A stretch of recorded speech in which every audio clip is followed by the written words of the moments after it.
السلام علیکم ورحمۃ اللہ وبرکاتہ۔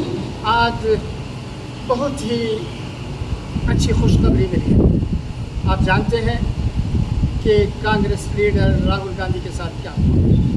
انہیں پارلیمنٹ سے نکالا گیا اور گھر سے بھی نکالا گیا۔ وہ بہت خاموشی سے صبر کرتے ہوئے تمام تکالیف اپنائے اور اپنے کام میں لگے رہے۔ راہل گاندھی کی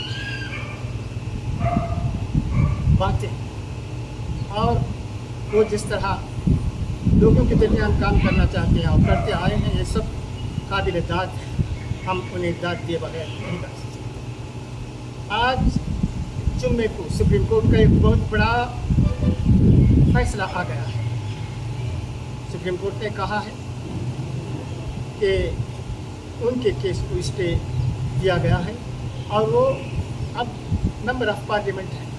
کل سے وہ پارلیمنٹ جا سکتے ہیں اور آنے والے پارلیمانی الیکشن میں کنٹیسٹ بھی کر سکتے ہیں۔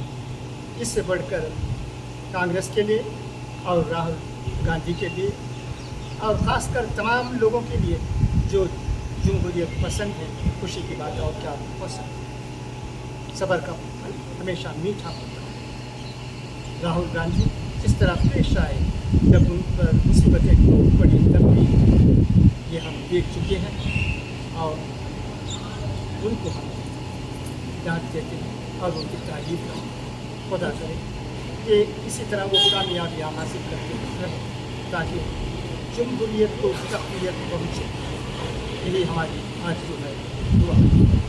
اچھا تو آپ کی اجازت ہے۔ خدا حافظ، فی امان۔